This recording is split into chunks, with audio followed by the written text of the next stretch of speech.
Welcome to the Training Edge with Dave and Stu. This is our podcast on everything health, wellness, and fitness. My name's David Spear, along with my co-host Stu Burton. And we've been pushing out this podcast for the last few weeks, I guess, a couple of months maybe, talking with individuals in the areas of bodybuilding and strength training, as well as some nutrition. And today we have a guest, Ms. Tiffani Bachus, and she is a registered dietitian from Arizona. Thank you so much for joining us, Tiffani. Really happy to have you on the show. And so we'll hear from Tiffani in terms of some answers to very specific questions from listeners who wrote in, but also, we'll have a conversation about how is nutrition sort of portrayed in the media, and, what does it look like in terms of summer nutrition? I know every summer we get that magazine cover article that says, lose 10 pounds in 3 minutes. It's kind of, right? All these articles. So we're going to try to maybe debunk some of those myths, but also answer, some of those questions and give you guys some really good information to walk away with. So Tiffani, thank you so much for joining us. We're really happy to have you here. Well, thank you. I'm excited to be here. I'm sorry we had a little technical difficulties at the beginning, but I'm really honored that you guys are having me on the show today. Good. We're glad to have you. Glad to have you. I'm excited. So one thing I wanted to just let our listeners know: a registered dietitian is someone who has it's a license, right? It's a state license in the area of nutrition, but from a biochemistry standpoint. Can you just kind of elaborate on that a little bit, just in terms of what you go through academically and in terms of, internships and things like that? Yeah, it's a really tough major. I mean, I was actually surprised. I was always interested in nutrition and fitness.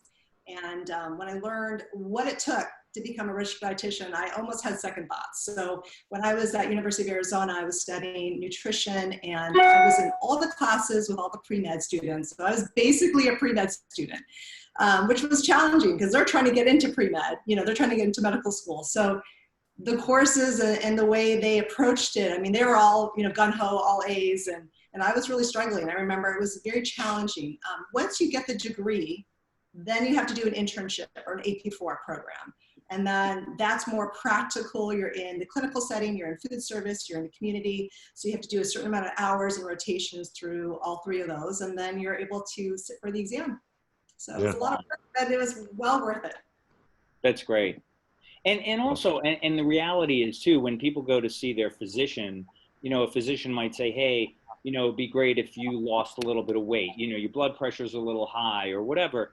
But they don't have the nutritional background that an RD does, right? And it's interesting that is there a connection in a sense between the medical community and the RD community? Sure. I mean, when you're in an acute care facility, so if you're working at the hospital, I mean, there's certain there is a chance to really work with them as a team. So we're looking at people, but these are people that are obviously coming in sick.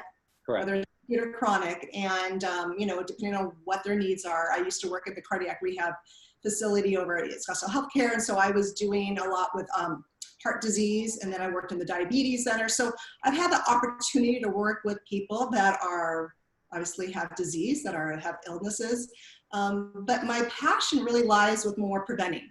So prevention. So I got out of the hospital setting, and I'm like, okay, here's the thing: we need to kind of work on these things before you get sick. Yeah.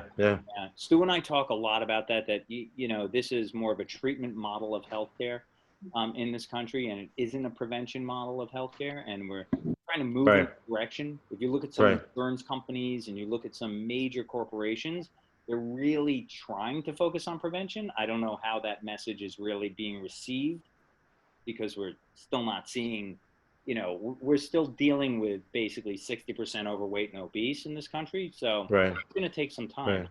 I think that's great. That's a great way to look at it. Yeah, it looks, I think, a lot like most people don't really understand, I think, really a lot about the nutrition, even though you might have access to people that are giving out really good information. I think the way how the medical institution is really working a lot with people, prevention, I really don't, I really don't see too much prevention, to be honest. You know, and even you know, even athletically, you know, so when we have athletes that were, you know, training back in the 50s, the 60s, 70s, we have the athletes that are working today, and then with the supplementation and then the enhancement of, you know, pharmaceuticals that athletes use, you know, we see something very different. So I think it's great having her here, which we could ask a lot of questions, because I even have a couple of questions I want to ask, and just get a little bit more information and put things together to make it a little bit more cohesive. Yeah, yeah. So let's get to some of the questions that some of our listeners wrote in on. The first one is, I'm a 50-year-old male. I've been exercising regularly since my 30s. I could lose a few pounds, and I find that when I change the way I eat for the worse, I quickly gain weight, much faster than when I was in my 30s and 40s. Are there certain ages at which a body's metabolism actually slows down? Yeah, I mean, it's a great question. And unfortunately, as we age, that is one of the downfalls, is that we are seeing a little bit of muscle atrophy when we hit about 30, 40 years old of age. And then even over into 50, we have sarcopenia, which is an age-related muscle atrophy. So unfortunately, that's the downfall of aging, but it can be stopped, it can be reversed. So I think when this question, when I just heard this question and he said he eats poorly, or when he does not eat well, is when he notices the changes, and that's absolutely true. I mean, you have to be consistent with your eating, really consistent with your exercise, and once you kind of put that whole package together, you really could stop and revert sort of muscle atrophy. So I think he pretty much nailed it. It's just now he's got to put that into practice. Yeah. He already kind of like realizes it. I tell a lot of my clients, it's like a physics equation. You know, if everything is not there, the answer is not going to be what it is you think it should be, or it's not going to come out correctly. You have to have all the components there in order for it to turn out correct. And he already realizes that when he doesn't eat properly, he notices the atrophy and probably other changes, you know, probably sleep, you know, other things that are going to affect him hormonally, because I think a lot of what happens is when you're not eating well, the right things on a cellular level can't be taking place within the body. So what starts to happen is then that you start to see the age. You start to see these things happening. If you eat better, and it's not that I'm even saying that you can really stop it, but you want to be doing the best that you can be doing for yourself. You know, you want to be your own best friend. So if you're doing the right thing, making the right choices, doing the exercising, you can slow that process. And in a lot of cases, we see with a lot of the bodybuilders in their 50s and 60s now, 70s, Bill Grant that was on here, you know, former Mr. World, 73 years old. Bill Grant looks amazing. You know, most 73-year-olds don't look like Bill Grant, you know. So, you know, a lot of it is being consistent and cultivating that, I think, when you're young. You know, if you have the ability to go in and start doing the right things at a young age, the resiliency is that much better. Yeah. Yeah. I think you're right. I think habit has a lot to do with it. Developing that as a lifestyle, you know, as opposed to just kind of a very short-term type of situation. Right. And, you know, you mentioned Bill Grant, and there's been a lot of studies that show that octogenarians and nonagenarians, you know, people in their 80s and 90s, can still change the cross-sectional area of muscle. Absolutely. Due to, you know, weight training or strength training. And Absolutely. Go ahead. I wanted to ask Tiffany, so in this man's instance, you know, what are some of the things that you think at 50, I mean, we don't have a whole lot on him, but at 50 years of age, you know, what are some of the things you think he could do, you know, to help to maintain those gains, you know, as far as eating? As far as eating, yeah. I was going to say, for sure, exercise and muscle resistant work is going to be critical to increasing or maintaining that muscle mass. When you're in a calorie deficit or low in protein, your body is not allowing protein synthesis to happen. So if you are exercising or weight training, you're just not eating the sufficient amount of calories or protein that your body needs, then your body is not going to be able to repair and rebuild the way it should, because we all know those micro tears happen during the weight training process, but we needed to repair and rebuild so that we can increase our muscle mass and strength. But calories are important for that. But what your calories are made of are very important. So I don't want you just to eat a whole bunch of calories that are empty calories or non-nutrient. Correct. Yeah. So protein, getting those macros and protein, carbs, and fat are critical, but where that protein source is coming from is important. Right. We'll talk about carbohydrates, where your carbs are coming from, and of course, healthy fats. So I would kind of start to kind of map out his meals and his diet plan, ensuring that he's getting proper nutrients for his diet, but also I would throw in some supplements if his body is deficient in anything. Could it be vitamin C? Could it be magnesium? Right. So there's a lot that kind of goes into this. I never understand how there's so many nutritionists out there that are just throwing diet plans and nutrition plans without really investigating each person's personal, journey and where they are in their life. Yeah. So with this question, I mean, there's so many questions I want to ask. Right. Blood work, because with these things we can see. I mean, we can take a basic guess. We know most people. We know that are deficient in magnesium. It's huge, especially if you're living inland. So getting that, then over calcium and everything has calcium in it. The supplements are cheap, so they use it as a filler. So we can kind of like guess, to a certain extent, certain things that are taking place, and make basic corrections, like add a good multivitamin, drinking certain amounts of water on a daily basis. But absolutely, being again more specific, but getting that general, rounded, okay, I'm going to start with this, try and eat that, and feel that the food is being digested, not adding food on top of food that you still feel very stuffed and full, because that's not going to speed up the metabolism as well. So in the old days, a lot of the great bodybuilders, strength athletes, these guys were really, it was so much more instinctive, but it's so much more different today. Back then there was a lot less available.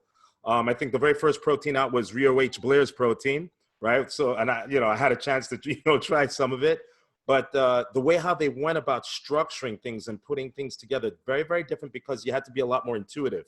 You had to really be paying attention to your body, trying to understand how things are working.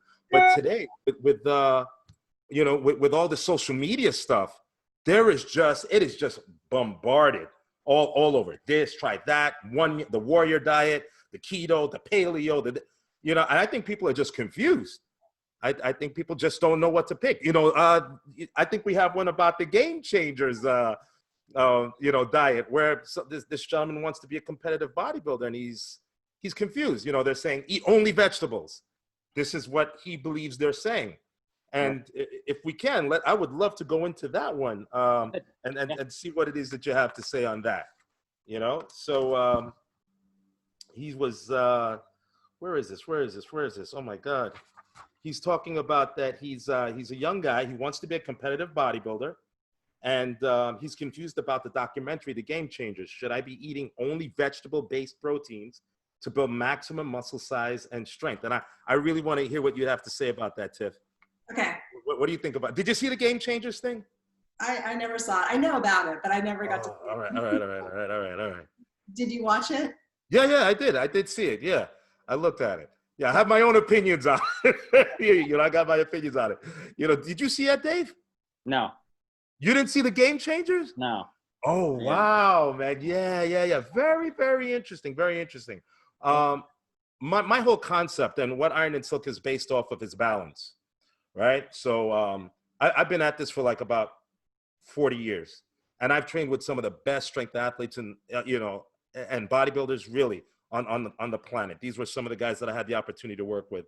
And back then, the philosophy was you're eating small meals to large meals. You're eating them frequently. You're getting a lot of protein in, and you're just training hard, right? It's very basic.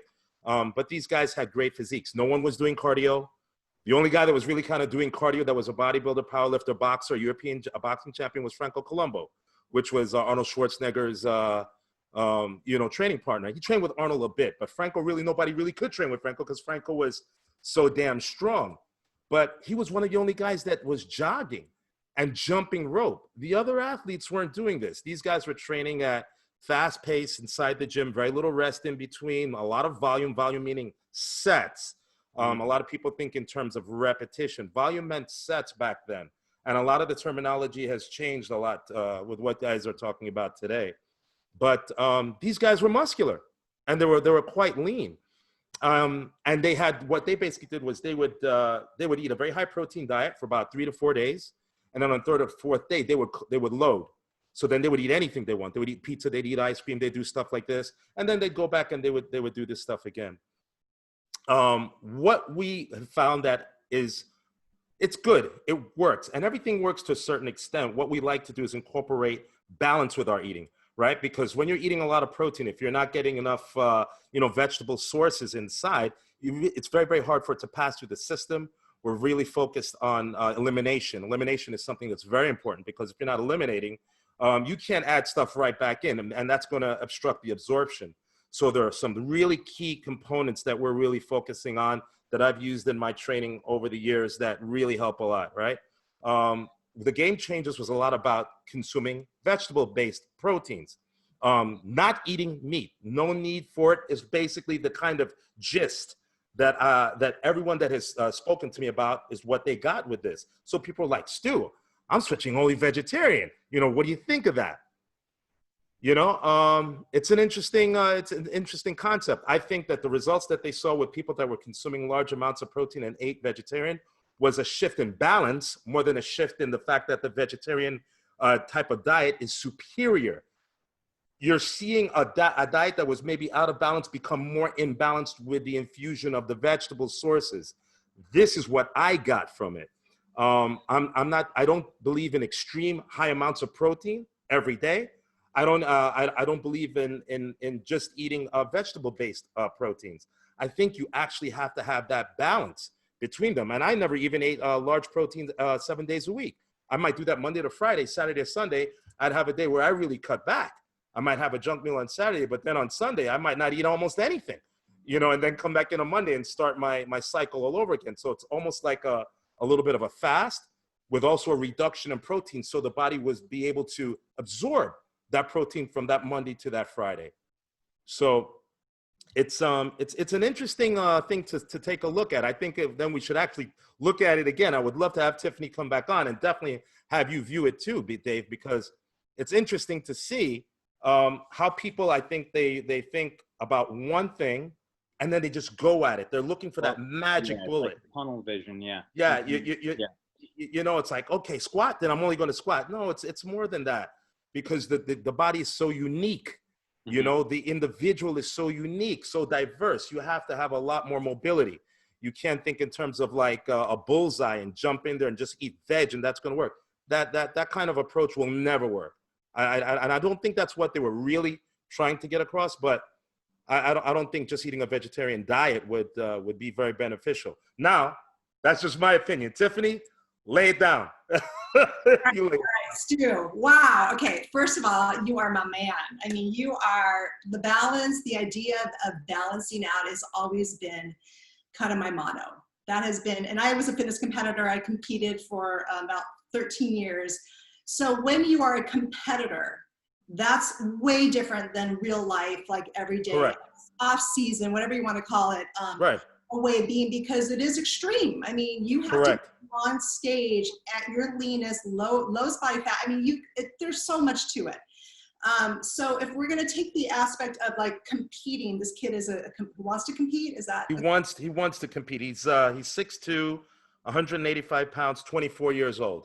Okay, so let's kind of talk about the competitor, and then we'll talk about kind of the overall, like what we should do year round. Yeah. But as a competitor, there's going to be extremes. I want to start with the fact that one thing you mentioned about balance, and one thing that you mentioned about what people did way back in the day in bodybuilding, was our diets and the food supply was so different. Absolutely. And we have to consider the fact that, like you said, the protein powders, you could buy like one protein powder. It wasn't like amounts. So, what we're seeing now is so different than what we saw 10, 20, 30 years ago. Okay, so let's just take that into consideration. I would say the number one thing that we need to focus on, and what I found and what I got from the whole story here, is that it's all about inflammation.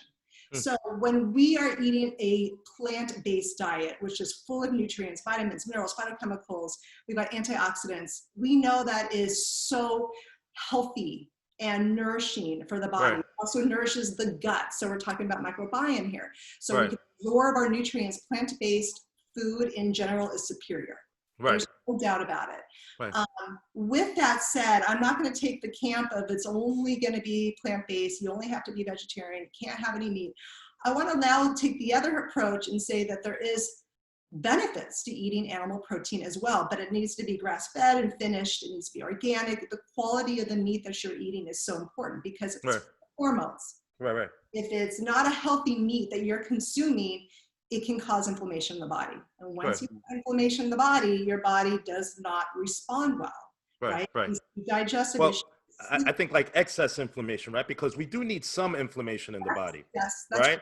So people understand. And then the alkalinity that you're creating through the phytonutrients of the green vegetables is good, but we don't also want to be too alkaline. And I think this is where people start a little bit of knowledge becomes very, very dangerous. But I'm sorry, but go ahead. No, thank you for jumping in. That is exactly it. I mean, obviously our bodies need some inflammation. That's what heals the body. Correct. Right. Finding that balance. Right. Too much inflammation, chronic inflammation is a problem. Right. And that does pose a threat when we're eating a lot of animal meat or protein. Mm-hmm. It's not a healthy quality meat. Correct. But with that said, we have iron, we have selenium, we have B right. We have all key nutrients that we can find. Right. So, again, Stu, I'm kind of with you on this. I don't think there's one way, there's not a cookie cutter way of doing this. I would start with the fact that most people will benefit from a diet that's around 70 to 80% plant-based. Hands down. Mm-hmm. There's the 20-30% if you want to add animal protein. There's that room to have animal protein in it. But again, finding the balance, Stu, exactly what you said, striking that balance is critical, and making sure that your body and your gut is healthy so that you can absorb those nutrients. Right. So, going back to this bodybuilder, there's going to be some extreme measures that take place when you're a competitor. Right. Just that's how, that's the part of the game. Right. Yeah. But if you can find a foundation and build it with quality nutrients and improve the gut, the GI integrity, then from there you can manipulate the macros where you need it. Absolutely. You do what you need to do to compete. Right. But plant-based food is superior and it should be a part of the diet. Absolutely. Yeah. Good. Great. Dave, I mean, I remember when you were competing. So, what were you doing basically back then? Well, at the time, my trainer was supposedly a nutritionist. At the time, it was in the mid '80s in Albany, and he owned like an exercise store. He sold exercise equipment out of it, and then in the back was a gym where we used to work out. A lot of what I ate was sort of brown rice with, chicken breast, and like it was very, very bland. Like a lot of it was extremely bland food. Right. And when I competed, it was weird. He kind of put me on a 7-day diet that kind of, allowed me to rid myself of water over the course of 7 days. So there was carbo loading in the beginning, and then and then you waste it away. You kind of dieted down, and it was very difficult. That's the other thing I would say. It wasn't, wasn't my normal diet, so it was very difficult. It was very hard to adhere to it. And the other thing, and Tiffani makes a really good point, is that, yes, you guys are talking about balance. It's also preference. Like you may have somebody who doesn't like meat, or you may have somebody. Right. So you kind of have to find, what that individual is willing to eat. Correct. And I don't think there's any reason to necessarily deprive yourself of anything or to add something into your diet that you hate. Right. You hate it, so you're not going to eat it. Absolutely. I think it's important, definitely, taking a look at that, like you said. I mean, 100% on, we have vegetarians that come to my training center all the time. We always tell people, we don't take a vegetarian and try and force them to eat meat. We just show vegetarians how to eat better and be better vegetarians. Because if you're trying to force somebody into thinking a certain way, that's never going to work. Right. You know, that's trying to take too much control over someone. Someone has to want that change in order for that change to be successful. And So it's understanding who it is you're dealing with, what their goals are, you know, and then trying to help them to reach those goals with the way they are trying to approach it, you know. But yeah, 100% on, man. Yeah. And so I want to get to another question, but one thing that strikes me is that a lot of and you call it, you know, we call these things diets, right? Once you call it a diet, you categorize it, and you make it into an entity that it really isn't, right? It's about eating, like you said, for balance or lifestyle or whatever. But a lot of these ways of eating are methods of deprivation in one way or another. Would you agree, Tiffani? Do you think is that a right way to sort of define it? I mean, I think there's this stigma of like a diet out there, and the diet is like, oh, gotta lose weight, or there's like a label to it. I agree. I mean, I probably sometimes use the word diet, but I do believe that overall it's a way of eating. And as I mentioned earlier, and Stu has talked about this too, is striking a balance. But at certain times when what your goals are could be different. So when your goal is to be a competitor and you got to get on stage, that's going to take a different tweaking in your way of eating. Correct. That is a specific diet plan out there. But I would say for like the overall health and wellness of somebody, it really isn't a diet. It's really about eating a balanced way of eating. And I know we talked about this a little bit at the beginning, David, about summer eating, you know, what we eat in summer versus what we eat in winter and what we eat in spring.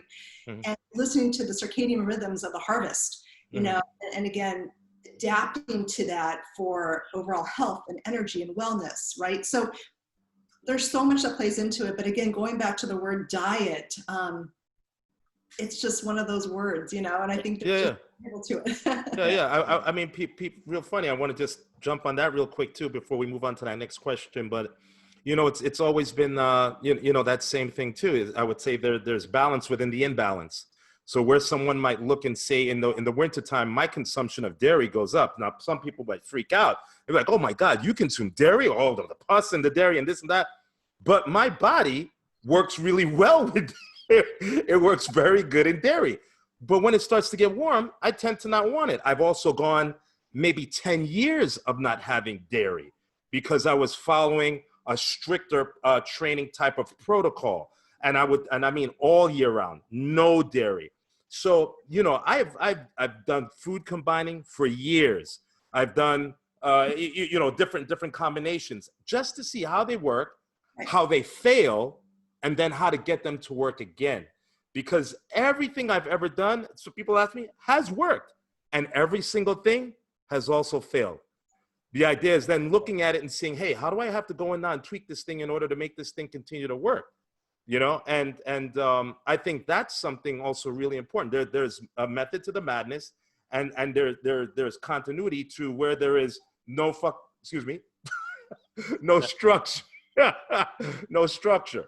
So I love nutrition. That's really like, you know, it's one of the big things for me. I love nutrition. It's what makes or breaks my business, you know, because if you're not getting the right macronutrients, you're not getting the right calories, the performance that I'm looking for is not going to materialize, which means, you know, things aren't going to work out properly. So it's 85%, people, 85% of how your body is going to work. 85. So you ready to get to the next question?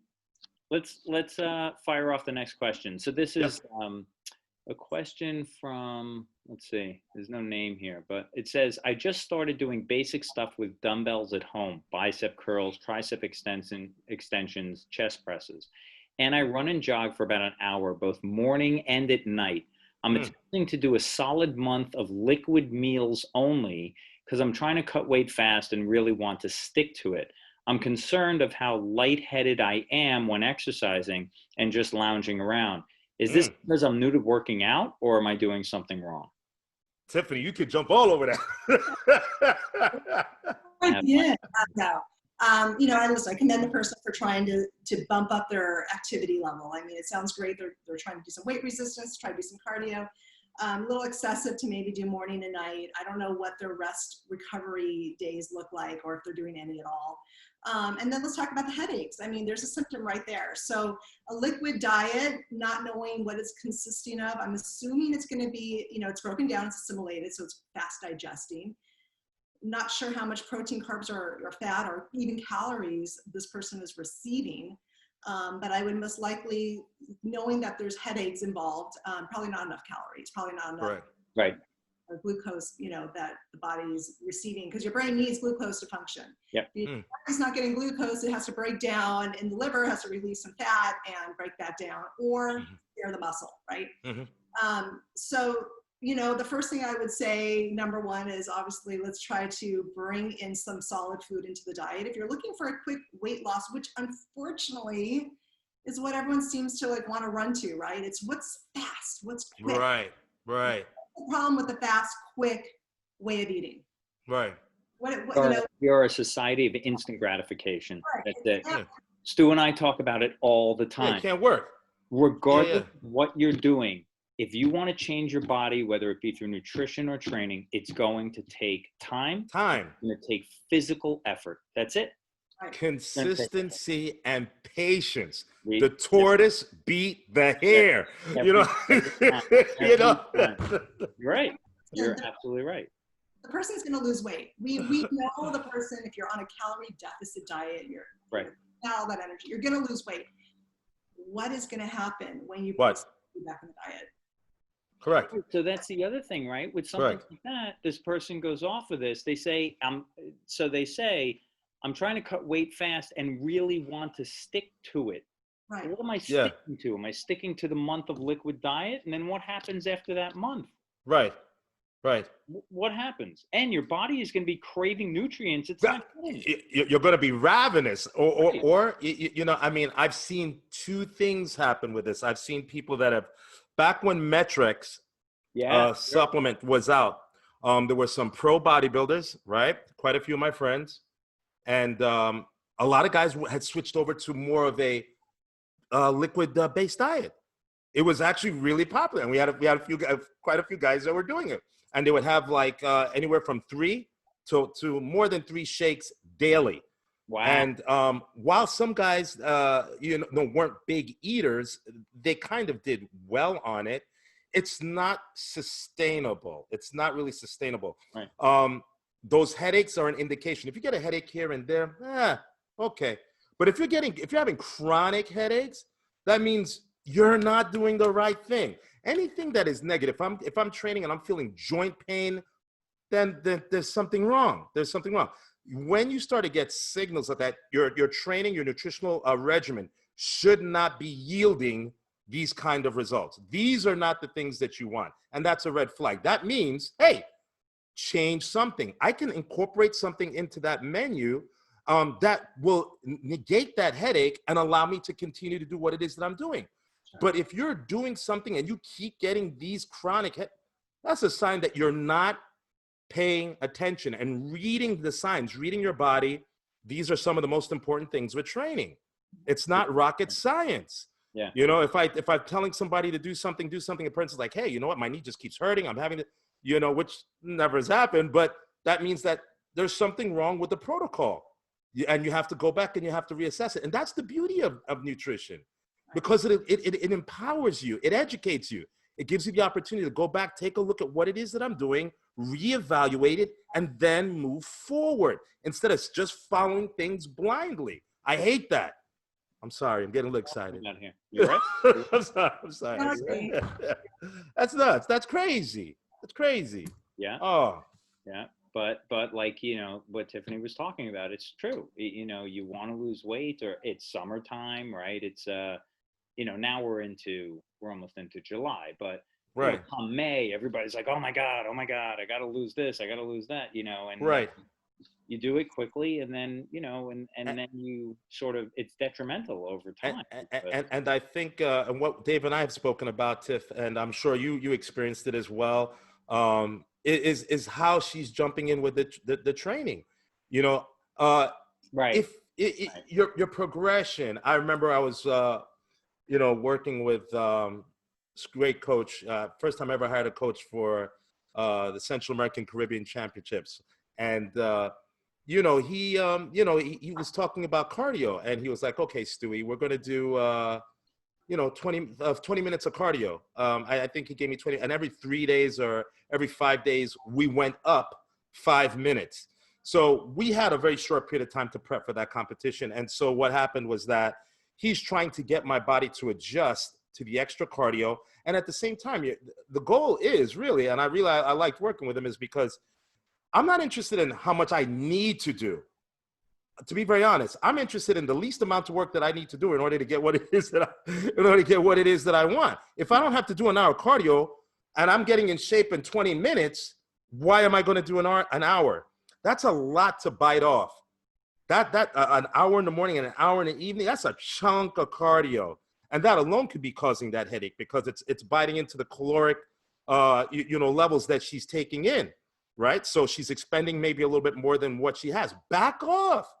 Right. She probably will get better results if she dropped that second cardio session, cut that hour in the beginning to about 40 minutes, and then see how the body responds. And then slowly you start to incorporate things.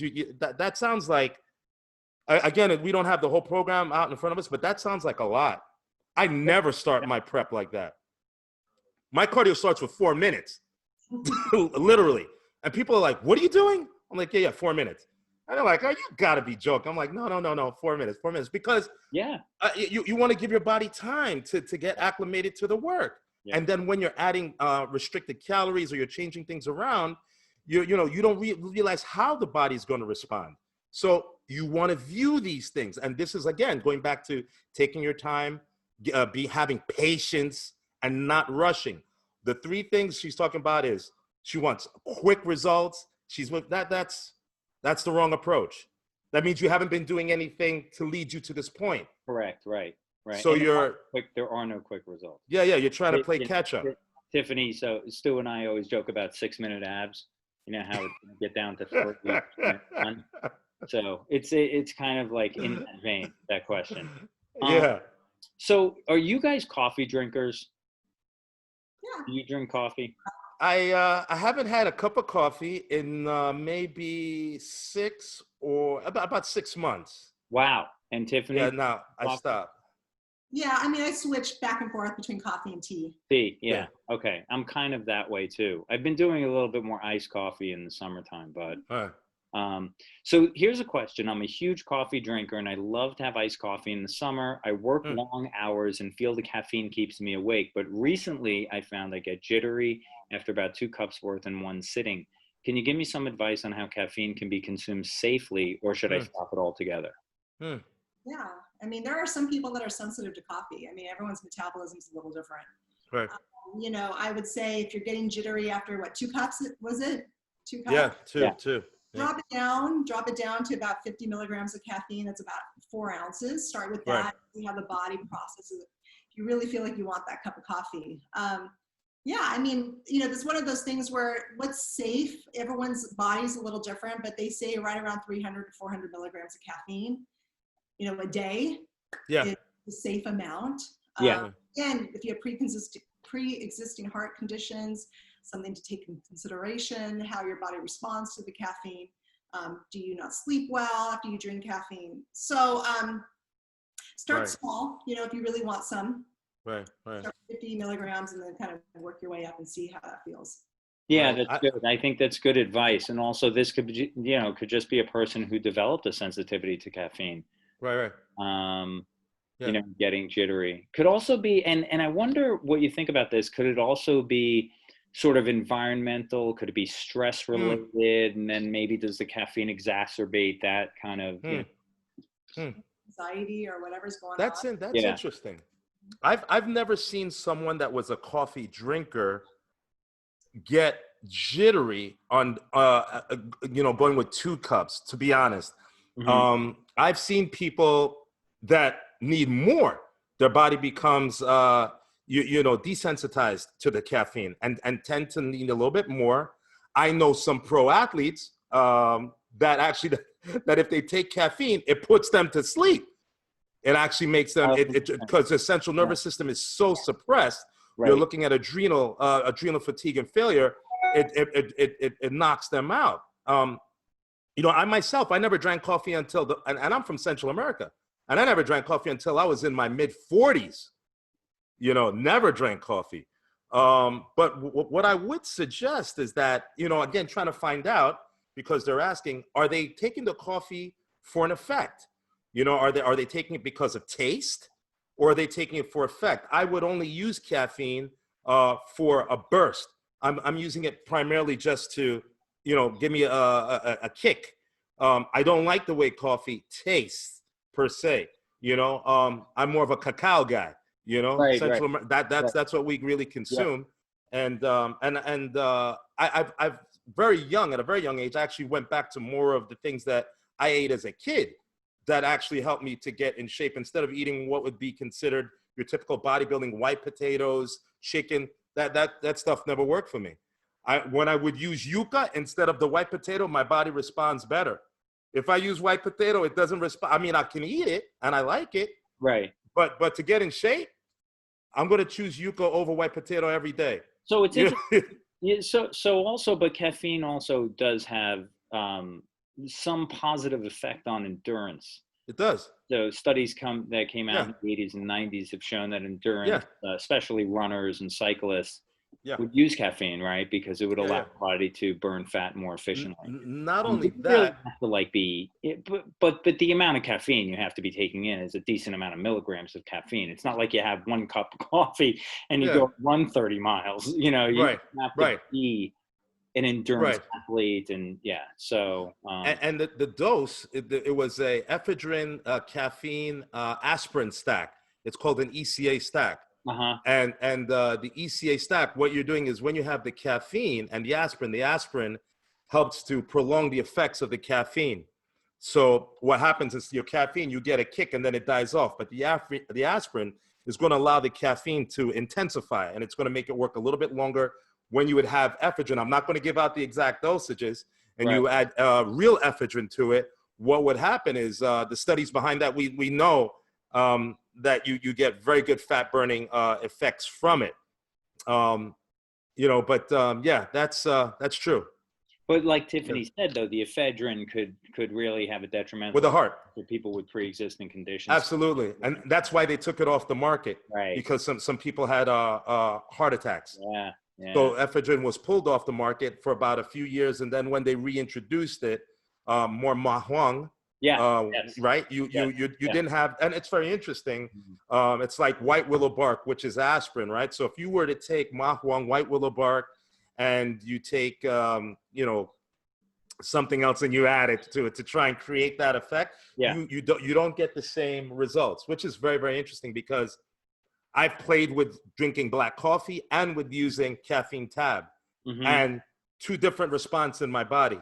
You know, 2 totally different response. This is what I love nutrition, because if you're looking at things, you have to really educate yourself on them. How does coffee work with my system as opposed to taking, let's say, a Vibrant tablet, right? It's 2 totally different delivery systems. Yes, I'm taking it through the mouth, but one is liquid based with heat, maybe coming from like a hot cup of coffee, or maybe it's cold. But the way it's going to work with the body, you have to pay attention to that. See, as a bodybuilder, that's what we tend to do. We tend to really pay attention. I mean, that's the way how I was, you know, because I was a hard gainer. So everything was like I had to really pay attention to my eating, really watch my training and supplementation, and then simplify it, learn the basics. What does a protein shake do for me? What did the multivitamin do? B vitamin C. And once you start to learn the basics, you start to grade up. You start to move into ergogenic aids, gamma orzinol. You're looking at these type of things, and then you start to realize how they work. And it's a process. Yeah, I agree. Yeah. We have another question here from a 19-year-old who would like to know how to eat properly. I was really chubby as a kid, had bad eating habits, and lost a lot of weight during puberty, I guess. Never kicked my sugar addiction, though. Right now, I'm about 5 foot tall, 126 pounds, and summer is here, and I only want to eat junk food. Help, please. Yeah, I mean, it's interesting. I've just picked up 3 new clients that are right around that age, 18, 19, 20-year-olds. You know, really, I look at overall health and wellness, and again, Stu, we're kind of on the same track here with balance. I would go with 4 pillars. You know, I would help, when I work with people one-on-one, I work on obviously what their goals are, what do they want to achieve, what their diet, you know, what their diet actually looks like at that time, like a snapshot Right. of what they're currently doing, what tweaks we can make that will work for them. But the 4 pillars are really nutrition, movement, sleep, which is, of course, we never talk enough about sleep, and stress. Right. What kind of stresses does this 19-year-old have, and can it impede in the health and the wellness? Are we craving sugar because we're missing nutrients? You know, are we lacking in quality nutrients, nourishing the body properly? Or are we not sleeping enough? Because we know sleep has a connection with also sugar cravings. Right. What's her hormones look like? So, you know, I would work with her, and I would say the first thing that we would do is on the diet, the nutrition component, I would make sure that she's getting an adequate amount of nourishing nutrients in her diet. So again, going back to what we talked about earlier, which is more of a plant-based, you know, diet that's primarily 70 to 80% plant-based. Again, if preference, animal protein comes into play there, so that we're making sure that we're getting healthy fats, avocado, coconut oil, you know, extra virgin olive oil, making sure that she's getting flax seeds, you know, any sort of fiber through her fats or healthy fats. Then we go into our vegetables or fruits, lean protein sources. And then we can talk about the starchy carbohydrates and grains. So if we get an adequate amount and a well-balanced diet, that alone may change her curbing for sweets. Oh, that's Absolutely. great. Yeah, that's I real quick, I want to add something to that too, what you're saying. A lot of times with people's cravings, what kills a craving is a fed body. And when I say a fed body, it has nothing to do with calories. It has to do with nutrients. Because a lot of times as a bodybuilder, we are restricting calories extremely, right? And through extreme restrictions, I found that if we saturated the system with high amounts of nutrients, what happens is that it kills your cravings. The cravings I've come to realize are basically, it's kind of like your fat cells holding your body hostage. And what happens is that as it starts to reduce, as they're shrinking, they want to stay. So the craving comes out. The body's trying to say, hey, give me that sugar, give me that cake, give me that, give me that drink.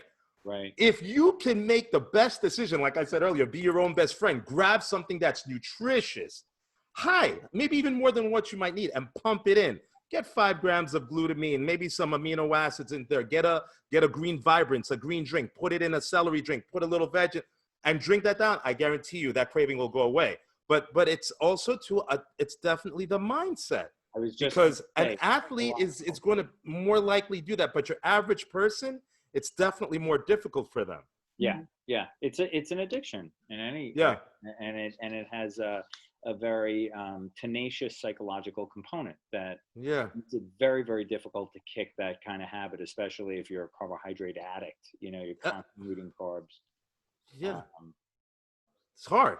Tiffany, the 19-year-olds that you work with, those teenagers, you know, also to their lifestyle, they're probably running around quite a bit, right? You know, going out, meeting people. How do you help people with wanting to get a drink? This is what they always ask me, Stewie, can I have the vodka, the tequila, you know, the margaritas, you know? I'm like, oh my God, how do you deal with that? Because at that age, they're partying. Right. You know, I think what David mentioned is like, how badly do you want it? What's your goals? Right. And I'll turn to a 19-year-old, I'll say, okay, you're coming to me, you're spending money. What do you want to see happen? Right. Back on them, you know, because really in the end, it's going to be what they do. It's their choice. Right. I'm here to educate them. I'm here to kind of give them the tools and the skills they need. But it's going to be about what they want. So, you know, I think, you know, when I work with them, and again, everyone's a little different. So I have one that is a drinker. I have one that doesn't like to drink, but she likes to eat carbs, and so she's eating a lot of pizza, whatever, you know, so each one's a little different. Pepperoni pizza, sausage. Exactly. but I'm always going to go back and I'm going to educate them. Right.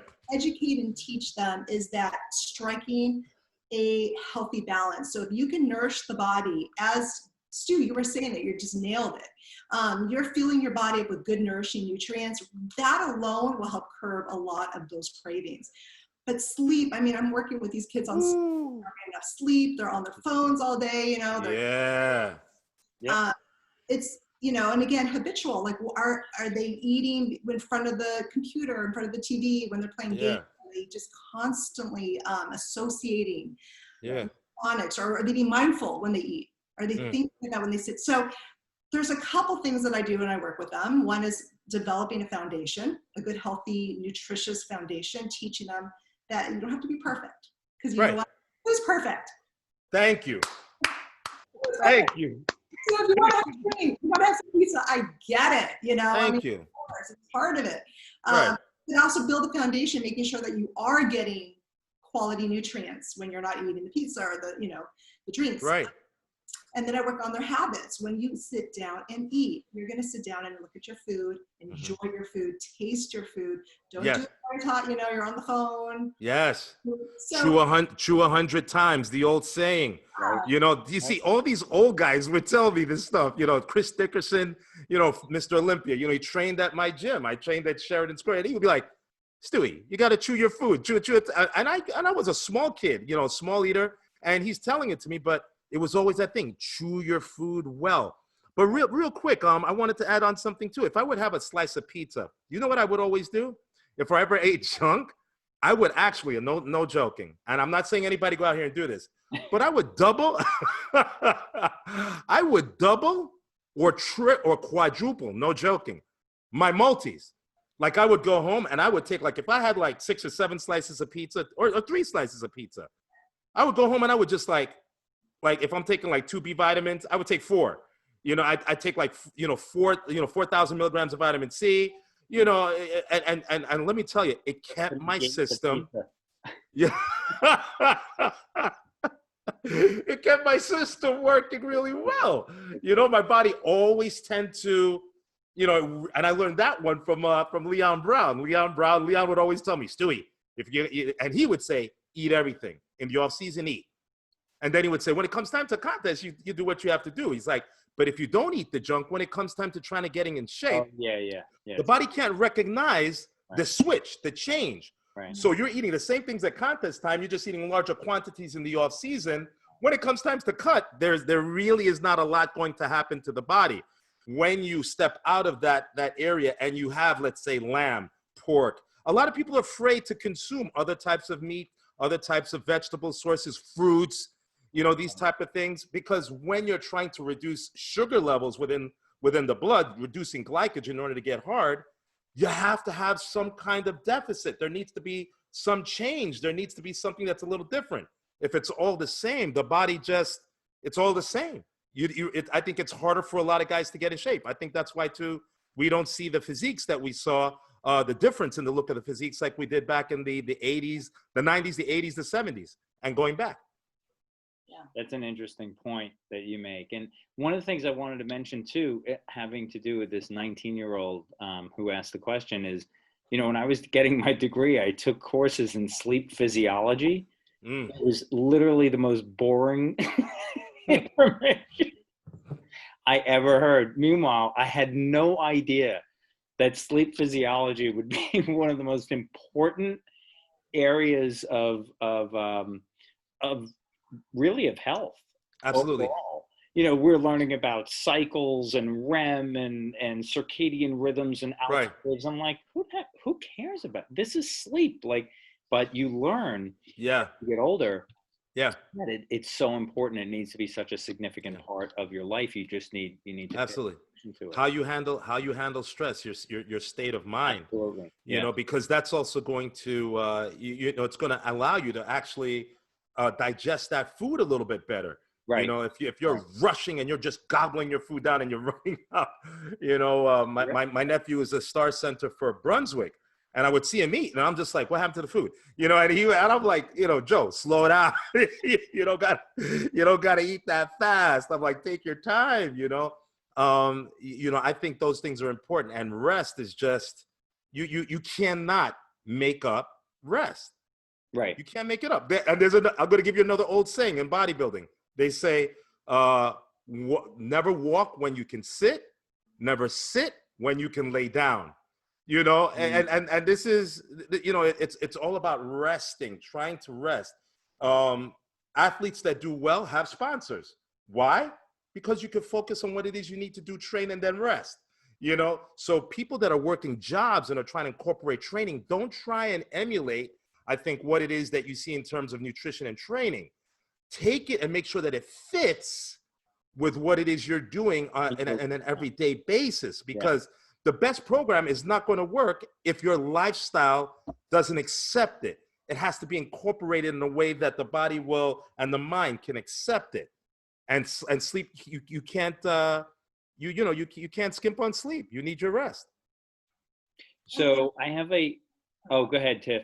Well, I was going to say, besides sleep, because let me tell you, these teenagers can sleep. I mean, they sleep, but they sleep during the day. They're not getting they're not getting night sleep, the quality sleep. So that also is important to mention. Absolutely. I have a teenager. I can attest to that. So we have a question that's a little bit more relevant to today, having to do with COVID-19. My uncle was in an induced coma for months because he had COVID-19, but he has miraculously recovered despite the doctors telling us to prepare for the worst. He's 53, has diabetes, high blood pressure, and I'm sure health issues due to him being deathly ill. He lives an incredibly inactive lifestyle and eats pretty okay, I suppose. Is there anything we can do to make sure he gets strong and healthy again?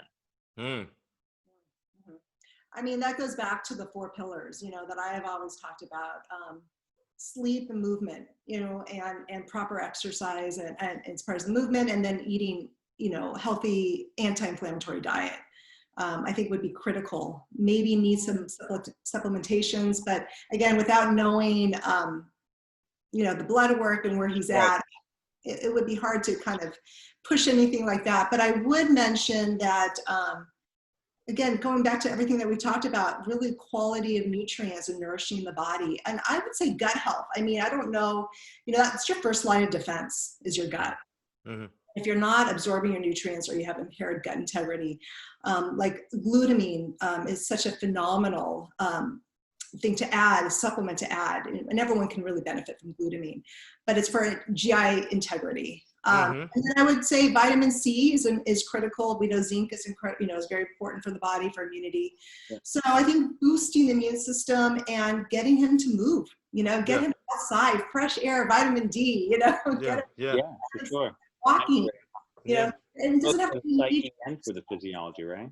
I mean, right, for their head and for their body, getting outside is so important.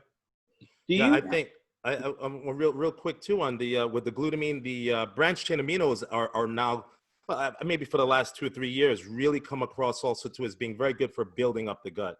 So the glutamine, branched chain amino acids, very, very effective at that. With the pancreas being an issue, we're talking about and diabetes, sugar, right? So if the person does move a little bit, again, don't move to the point where, and again, we don't have the blood work and everything in front of us, but you're not trying to knock your body out the box. Right. You are trying to move around a little bit. You're trying to stay hydrated, because even with the best of diet, if there's not sufficient water, the conversion of these supplements and the way how they're going to permeate the cells, it's not going to take place. So, you want to get good water in the system. You want to try and get the rest, like Tiffany's talking about. She's talking about the exercise, all of those little things that you can do. Get up, go for a little walk. If you get up, go for a little walk in the sun. If you notice that you're getting tired and you've only walked half a block is the workout. Come back, come, and then come back. Yeah. Getting good foods in. Yeah. I mean, and also just speaking about COVID-19, it would seem it would make sense that individuals with better, gut biomes and better immune systems or stronger immune systems would do better with this virus. However, I don't know if that's the case. Is there any data that shows, individuals who have, let's say, stronger immune systems, or they're able to boost their immune system in some way, whether through supplementation or nutrition, do they do better? Because you're hearing like people who are 40 and 35 who are dying from this, who are fit. Yeah. What is it that they have that the other 35-year-old doesn't have that's causing them to, to be susceptible to this virus? Is there any data on that? That's a great question. I can only say that, and I'm looking at it as an approach that if your body is strong and healthy, and you're not trying to fight off any inflammation, then when you're invaded by this virus, your body, I would assume, be able to handle it better, be able to fight it off better when your immune system is stronger. But I've heard data that you can develop this cytokine storm, which is kind of an overproduction of inflammation. So, Stu, kind of going back to what we talked about earlier, which is inflammation is important, right? We need inflammation because we want to heal the body, but too much, your body has too much inflammation or it's not working well, is a problem as well. Right. So, it's one of those things where I told my kids, I'm like, I need you to cut back on the sugar, alcohol, eat healthy, get plenty of sleep, so that if your body or if you've been in contact with the virus, I'm hoping that enough will kind of help, allow it not to invade or cause problems. So I'm always kind of looking at that factor. I'm not going to over supplement. I heard that could be a problem. But making sure they are getting vitamin C and zinc are probably the two ones that I'm. Yeah. Got zinc it. is big. Okay. A lot of my friends that are in the medical field, we've been discussing a lot of this, and the zinc is one of the things that we blasted out, very early on. Zinc monomethanine. It's a very highly absorbable form of zinc, and vitamin C, and a lot of people have been getting very good results with it. Intravenous. And there are obviously the different forms of vitamin C, liposomal vitamin C, and then you can get ester C as well. But again, not going crazy, because I think when people hear about things like ashwagandha and maca root because of the oxygenation of the blood flow and all of this type of stuff, and yes, they're good. And yes, I use them, and I use them with my clients, but understanding that when you start to stack things, the term that we use in bodybuilding, or you compound supplements on top of supplements, it doesn't mean it's going to work well. It can actually make everything work horribly. Right. There's a hard, so it's about understanding, again, how you want to incorporate these things in, and not just thinking, oh, wow, I have 7 of the most potent things that everybody's saying is awesome, and putting all of them in at all large amounts. Right. That can cause a problem. Cause a problem. Yeah. And going back, a little bit of knowledge, like I said, dangerous thing. Because then people think, oh, 100 milligrams? Well, then I'm going to take 20,000 milligrams. I know exactly what I'm doing. Yeah. And that's right. And that's not what you want. Add things, see how your body feels. Another day, a couple of days, incorporate something else. You're going to get a much better picture. You'll get a better understanding of what's happening with your body. I agree. So listen, so we're kind of wrapping up. We just have a couple more minutes. I have one other question, and then Tiffani, you're welcome back anytime.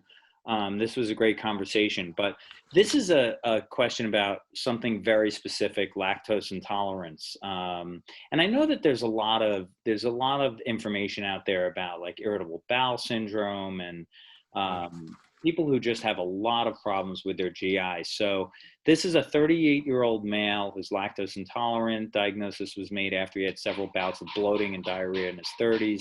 Nothing like this ever happened to me. I used to love to eat, especially dairy like milk and ice cream, but now I can't even think about it. I also love dessert. I don't want to deprive myself of these things. Is there anything that you can recommend I can do so I don't have to give this up? Yeah, I mean, unfortunately, lactose, which is the sugar found in dairy products, is you need lactase to digest it, and that's found in the small intestine. And those little villas, that help kind of absorb the food, over time, damage can happen, and those villas kind of break off.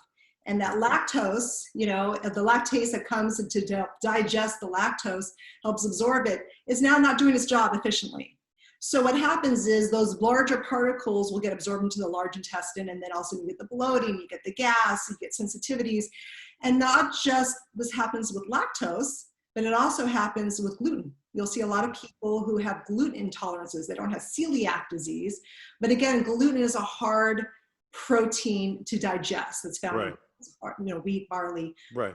And so what happens is, again, when these villas are not working effectively and they're broken down, those larger particles get absorbed. So there's a couple things you can do. Number one, I always go back to just the gut microbiome. I always go back into the gut integrity and improving the health of your gut. Glutamine, again, is probably my go-to for that. Probiotics, something to take as well. But when it comes specifically to lactose and needing to digest lactose and that enzyme lactase, you can take a supplement. You can take the enzyme to help. You can choose foods that are less lactose, maybe like harder cheeses like Parmesan, cheddar. Right. That's something that, what the person wants. Again, it goes back to, do you want dairy or milk? Maybe you just do a dairy-free type of milk. Almond, coconut, hemp seed. So there are some other options that you can go dairy-free.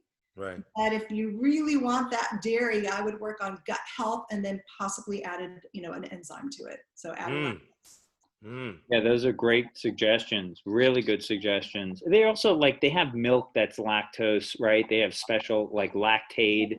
Lactaid, yeah. Yeah. So it has the lactase in it, so it's pre-digested. Right. Is there ice cream like that? Is there yogurt like that? I don't know. I know there's milk like that. But there are products out there for people who may be suffering from lactose intolerance. So listen, this was a wonderful conversation. We really covered a lot of information, answered a lot of questions. And we kind of have to wrap up, but Tiffani, thanks so much for really some great information, really great takeaways. And thank you, Tiff. Tiffani Bachus has been our guest. She's a registered dietitian. Her information is in the show notes, as well as any kind of social media connection to her. Feel free to reach out. And for David Spear in Arizona and Stu Burton in New York City, this has been The Training Edge with Dave and Stu. Thanks so much for joining us, and we'll see you next week. Thanks, Tiffani. Everybody take care. David, thank you. Take care, guys. Thank you.